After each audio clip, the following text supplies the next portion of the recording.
Great. So far we learned how to insert, delete, and update the content inside an Excel sheet, assuming that the content is in a table. Now we want to try and read the content from Excel. Now this content can be either the data in the table or it can be outside table in just a simple range. I start with reading the content from a table, which is extremely easy. Then we go to reading the data that is out of the Excel table. That is going to be a little bit of challenge. So let's do the easy part first and take it out of the way. And then we will have a quick conversation about how to convert a range into a table, which is easy, and how to read the content from the table that we just created from the range, which is the challenging part. So first things first, let's read the data from the table.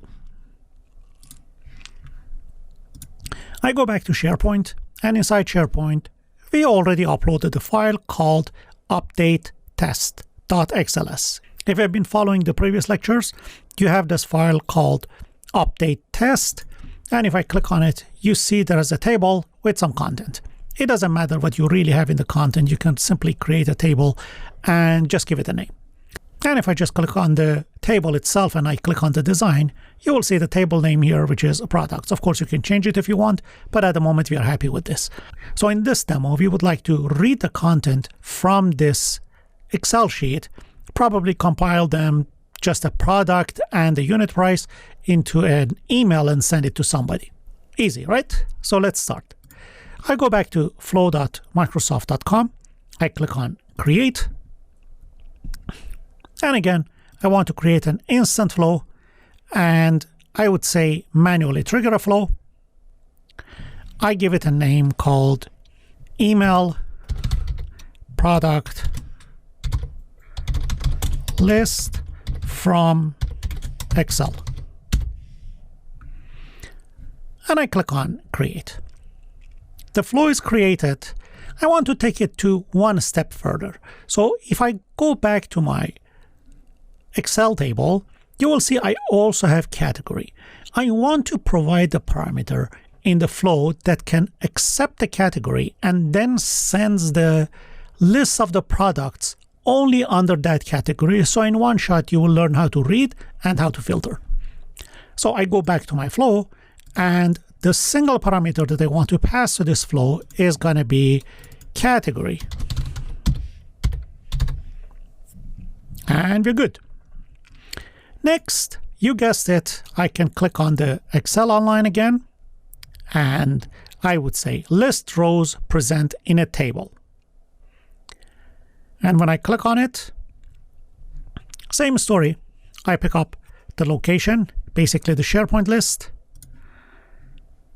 the library that I want to add, I pick it up. It's already in the documents.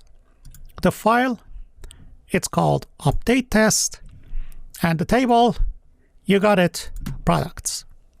So far, it reads everything in that list. So we're good with that.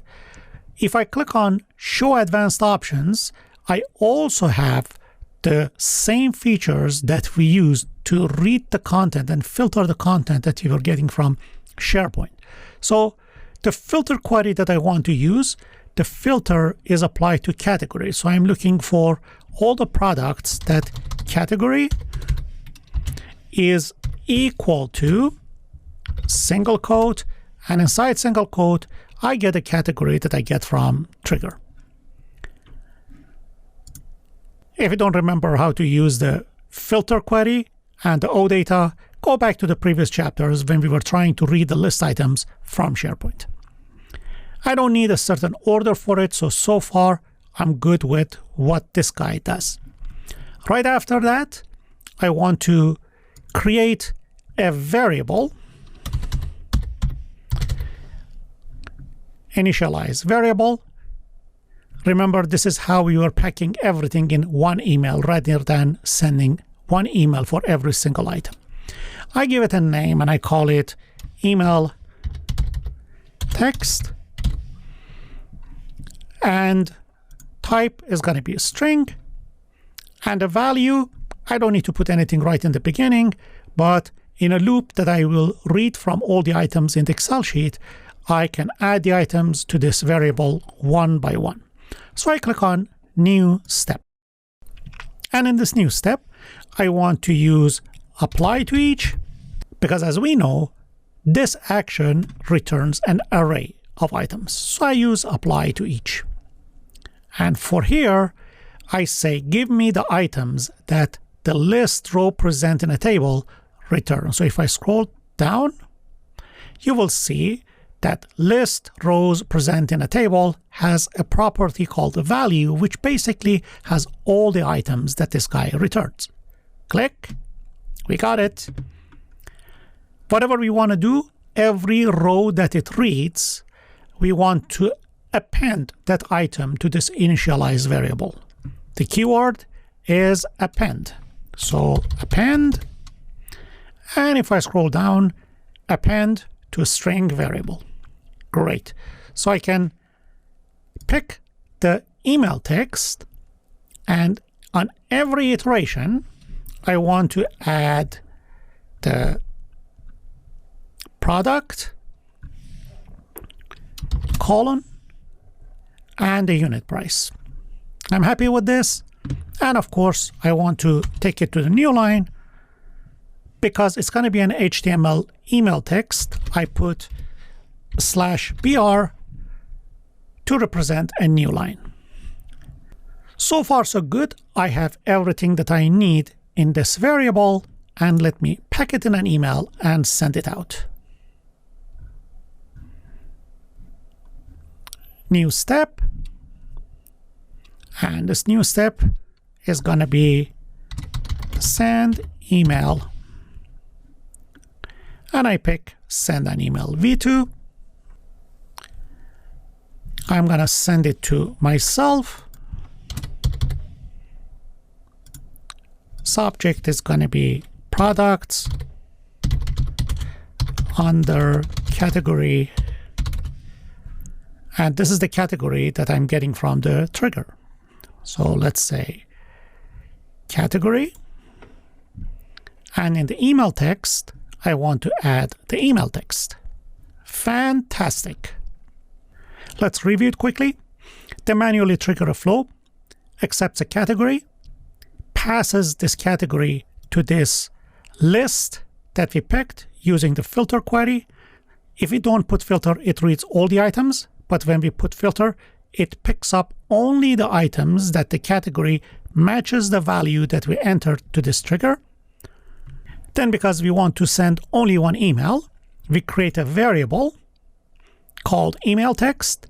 And in an apply to each loop, we get every single one of these items and we append it to the email text. And because it's going to be an HTML, we add /br to the end of each line, so it takes the next product to the next line.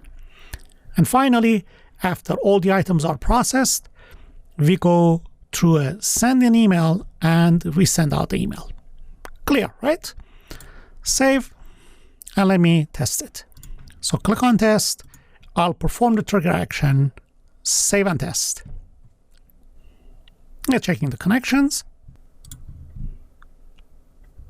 And after we verify the connections are good, we click on continue. We need to provide a category. I may pick up the category that we have here. Update test. Yeah, let's pick up category A. So it has two products. So category A, I click on run flow and done. Your flow ran successfully. I just need to go back to my mailbox and check it. There we go.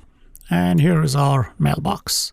Products under category A. If I click on it, it shows me product A and product Y, $12 and $150. And here is what we got. Now we can read the content from a table. Now let's go to a little bit of a more complex scenario. What if there is no table? What can we connect our flow to? The reality is that if there is no table, you cannot read the data, but fortunately there is an option that we can pick the range and we can draw a table around it. So basically, we can create our own table that encloses the data on Excel sheet. So if that's the case, life is going to be quite easy. Now, this is where the challenge starts. In the next lecture, in the beginning, I will show you how to create a table from Power Automate.